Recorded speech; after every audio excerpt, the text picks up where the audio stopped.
Quels sont les impacts environnementaux de la transformation? L'indicateur gaz à effet de serre est utilisé pour quantifier l'impact aux différents maillons de la filière porcine. L'élevage représente 70% de l'impact des gaz à effet de serre, avec une émission de 2,69 kg de CO2 par kilo de porc vif. L'abattage et la découpe de porc représentent 15% de l'impact des gaz à effet de serre, avec une émission supplémentaire de 0,87 kg de CO2 par kilo de viande. Nous allons maintenant regarder la partie transformation, qui selon les produits représente environ 20% de l'impact des gaz à effet de serre. En salaison cuite, en prenant l'exemple du jambon cuit, on a ici une représentation des principaux impacts liés à la fabrication de ce produit. L'impact global est estimé à 4,68 kg de CO2 par kilo de produit. L'impact lié aux viandes est prépondérant, il représente environ 80% de l'impact global. Ensuite, on peut observer des impacts liés aux emballages, aux énergies et aux fluides frigorigènes. En salaison sèche, l'impact gaz à effet de serre est plus important qu'en salaison cuite. Pourquoi? Parce que l'on va concentrer le produit, on va faire notamment des périodes de séchage et d'affinage qui vont permettre de retirer une partie de l'eau du produit. Les salaisons sèches représentent ainsi environ 6,91 kg de CO2 par kilo de produit. Comme pour la salaison cuite, les viandes ont un impact prépondérant. Ensuite, on peut constater des impacts liés aux emballages, aux énergies, aux fluides frigorigènes, mais également au transport, qui sont liés au fait que les zones de production, les zones d'élevage, sont situées à des distances importantes des zones de fabrication des produits, qui sont plutôt situées dans le sud-est ou le sud-ouest de la France. L'indicateur consommation d'eau est aussi suivi dans le cadre d'études. Et ici, on regarde que pour fabriquer du jambon cuit, la consommation d'eau peut être décomposée en fonction des différents maillons qui servent à cette fabrication. On se rend compte au travers d'études conduites par l'INRA et Arvalis que la partie culture utilise beaucoup plus d'eau que les parties suivantes en raison de l'irrigation notamment nécessaire pour certaines cultures. Et on le voit que la partie élevage, abattage, découpe et transformation ont des niveaux de consommation, d'utilisation moindres, mais qui sont liés notamment au lavage des salles et puis à l'utilisation d'eau dans les process, en termes notamment de refroidissement ou même de formulation. Un indicateur important, et je reviendrai dessus, c'est l'indicateur emballage. On se rend compte au travers de ce graphique, ou de ce tableau, pardon, qu'il y a des poids en grammes équivalents plastique par kilogramme de produits emballés qui vont être très différents en fonction des choix qui seront faits par les industriels. Un jambon vendu à la au rayon trad, en tranche, va être beaucoup moins impactant qu'un produit tranché vendu au rayon libre-service. Vous voyez qu'on peut avoir entre un jambon à la coupe un poids d'emballage qui est de 10 versus un produit qui est vendu au rayon libre-service qui va avoir un poids d'emballage de 200. Donc l'équivalent en CO2, vous voyez, va passer de 2,70 à 17%, donc un impact beaucoup plus fort lié à la quantité de produits qui va être faible au regard de la quantité d'emballage. Alors, quels sont les moyens de réduction de ces impacts dans la filière porcine? On a orienté nos travaux, et plus particulièrement dans notre équipe, sur les emballages et sur les énergies. Citeo a financé un certain nombre de projets visant à supprimer le PVC et à travailler sur la recyclabilité. C'est des projets qui sont passés ou qui sont actuellement en cours, je pense notamment au projet monofilm. On a eu aussi un projet intéressant financé par l'ADEME pour maîtriser la consommation d'énergie dans les industries agroalimentaires. Alors quand on parle d'emballage, on revient naturellement au cycle de vie et on s'intéresse à la matière première qui va être utilisée, la zone de fabrication, mais surtout à sa fin de vie qui va avoir un rôle prépondérant sur les gaz à effet de serre.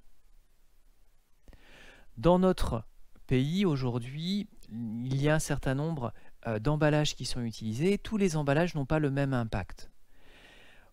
On peut le voir sur cette diapositive, certains emballages vont nous apporter le sourire parce qu'ils permettent aujourd'hui d'envisager de leur recyclage. On va ainsi identifier des emballages tels que le polypropylène, le PP, le polyéthylène ou le PET, qui aujourd'hui ont suffisamment de gisements pour pouvoir permettre un recyclage dans des filières adaptées.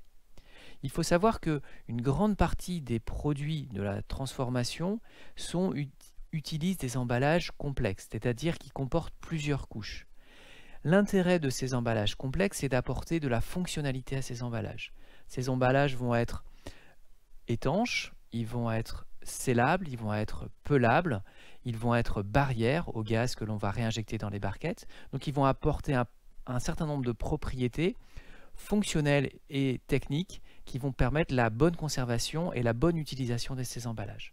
Ces emballages-là ne sont pas aujourd'hui recyclables, par contre ils permettent une valorisation énergétique. Et enfin, il existe des emballages qui vont poser problème parce qu'il n'existe pas de recyclage et qui ne pourront pas être valorisés d'un point de vue énergétique parce qu'ils vont poser des problèmes de compatibilité avec des équipements en place. On parle notamment des emballages en PVC.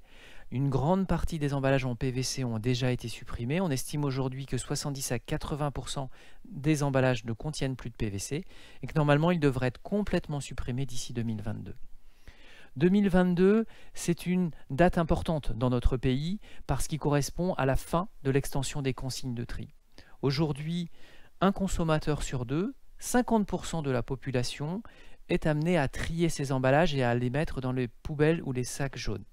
Mais d'ici 2022, c'est 100% des consommateurs français qui le feront. Et donc, il est important d'anticiper cette date pour éco-concevoir des emballages et utiliser des emballages qui demain seront particulièrement recyclables dans les filières existantes. J'ai pris ici à l'écran l'exemple du PET. Le PET, utilisé pour les bouteilles en plastique, est largement utilisé en France, mais ce PET peut être recyclable. On va alors parler de RPET. Ce RPET peut être introduit entre deux couches d'APET vierge et ainsi reformer des barquettes et reformer des polymères qui seront utilisables. Et on le voit au travers d'une étude qui a été menée par l'ADEME que la réutilisation d'emballages tels que le PET permet d'avoir un impact CO2 bien moindre et faire une économie de quasiment 70% par rapport à du PET vierge. Par ailleurs, Citeo, qui est l'organisme de gestion des emballages en France, encourage l'utilisation d'emballages recyclables et pénalise l'utilisation d'emballages qui ne sont pas recyclables, tels que le PVC. On a ainsi une nouvelle grille tarifaire qui est sortie en 2020 qui incite fortement les industriels à ces nouvelles solutions. Alors, on a parlé d'emballage, mais maintenant je vais vous parler de consommation d'énergie. La question qu'on se pose souvent, c'est combien je consomme dans mon entreprise. Avoir une facture mensuelle ou trimestrielle n'est pas aujourd'hui satisfaisant ou suffisant pour permettre une bonne gestion de mon énergie au sein de mon entreprise. C'est pour ça qu'il existe en fait des outils disponibles. Aujourd'hui, nous, on a travaillé avec Energency, qui est une entreprise spécialisée dans les économies d'énergie, pour pouvoir capter l'information disponible sur les sites industriels. Sur les sites industriels, vous avez des capteurs qui peuvent être positionnés et ces capteurs ont la capacité de faire remonter l'information en temps réel des consommations d'eau, de gaz, d'électricité, de façon à ce que les industriels puissent avoir une information en temps réel de leur consommation et puissent agir pour voir s'il y a une surconsommation ou une sous-consommation dans leur process. Aujourd'hui, des applications sont disponibles et permettent de restituer de la valeur aux industriels et de mettre en place des systèmes de management de l'énergie.